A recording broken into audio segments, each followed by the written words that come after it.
to you? Good day. So my question is on the same, about the same subject, more or less. Oh, all right. More or less? More. Well.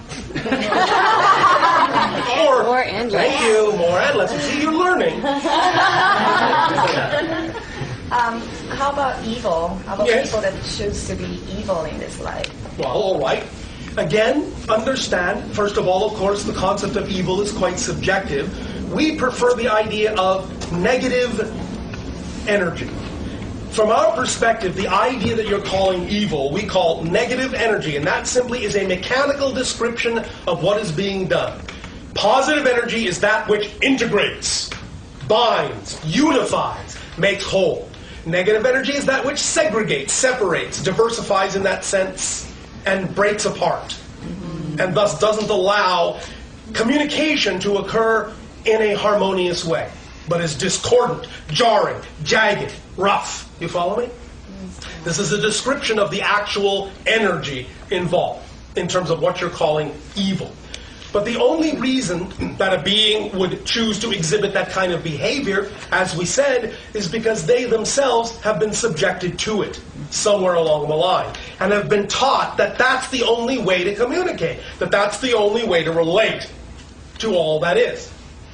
They are in fear, deep, deep, deep fear, and they feel powerless and disconnected from spirit.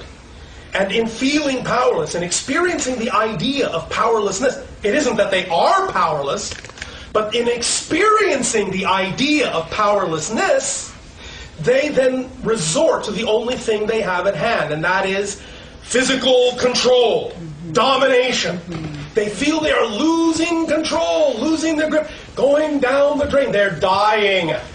They feel like they are dying. And believe me, you don't want to die alone. So you'll take as many people with you as you can. And if that means, in the only way you know how, through negative behavior and negative action, well, you'll lash out and you'll do that. Because it's an attempt to reconnect, but in the only way they've been taught how, negatively. That's what domination is. An attempt to reconnect with no positive tools. They don't know how. They only have negative tools. That's how they were brought up. But it's still an attempt to reconnect. If you understand that, and can find that space in the being that can be reached, that can be loved unconditionally, that can be shown they are as valid a piece of creation as anyone, then maybe they'll be willing to let go of the fear, let go of the need for domination, and transform themselves from negative to positive. As you would say in your colloquial language, they will give up the job of being evil because it's simply no longer necessary. Here is the secret that people don't understand. Many people on your planet don't understand. When they feel like they are powerless and are trying to dominate in order to gain a sense of power, the issue really is, of course, is that's simply an expression of powerlessness, because the greatest power requires the lightest touch. If you truly have power, you hardly have to do anything to make things happen. The people that have to strain at it, force others, dominate others, are actually saying, I have no power at all. So I have to force everything to work instead of allowing it to work, which it already does. Allowance is the key, and unconditional love is the key. And teaching them that they are powerful aspects of creation. So they don't have to be in fear and terror and feel disconnected, and thus feel like the only way to reconnect is to dominate everything in their reach. Does that make some sense? Yeah, thank you. Thank you. On a more personal level, Yes! first of all, I want to say that as soon as you came through, I totally choked up and I had no idea why. That's all right. Many people will have that reaction. In fact, some people will fall dead asleep. Sometimes the frequency that we give off is better processed in other ways. Sometimes it will actually bring things up within you that you may only just barely be ready to look at. We exist in a certain kind of frequency domain that induces others to rise to that level.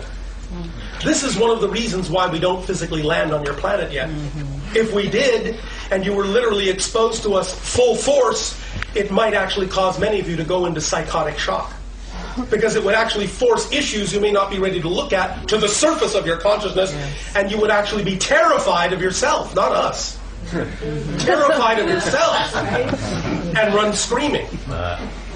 There have been 3 occasions when people have asked us, Bashar, I am totally ready to meet you face to face. If you land your ship, tell me where, tell me when, I promise I will be there. I'm so ready to meet you. 3 times we have said, okay, be at this place at this time on this day. I guarantee you, all 3 times, as soon as they perceived that we were about to land, they ran screaming. You're not ready for our full frequency. This is why you must understand the difference between the world you have created and the world you can create. What it really means to have heaven on earth. The frequency, the energy is so intense when you are living on that level that we must be cautious when we encounter beings that are not living on that level so that we do not burn them out. So, we start slow with these kinds of interactions, yet some of our energy still leaks through. Now, I will tell you, and again, please, none of this is bragging, none of this is judgment. I am simply discussing the mechanics of the physics of the energy. What you are experiencing right now is about 1% of our energy. And that's it. You follow me? We are linearly, if we were to put an overlay of our reality onto your reality, just in terms of space-time, linearity, our reality, vibrationally, would be about 300 years ahead of your reality. But, culturally, we're about 3,000 years ahead. Do you follow me? Now, it doesn't mean it's going to take you 3,000 years to get where we are, because you live on a world of great acceleration.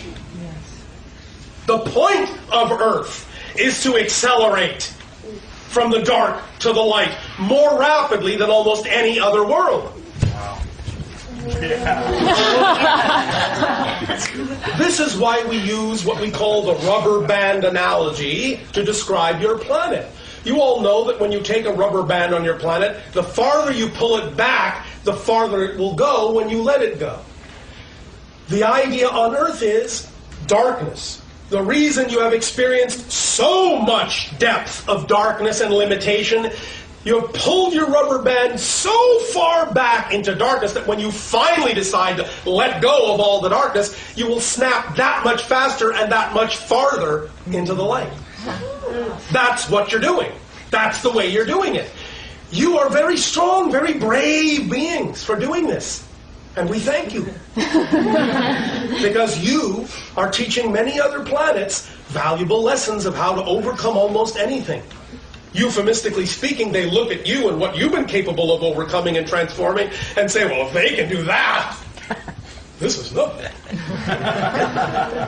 You follow me? Yeah. Does this help? Yeah, thank you. Thank you.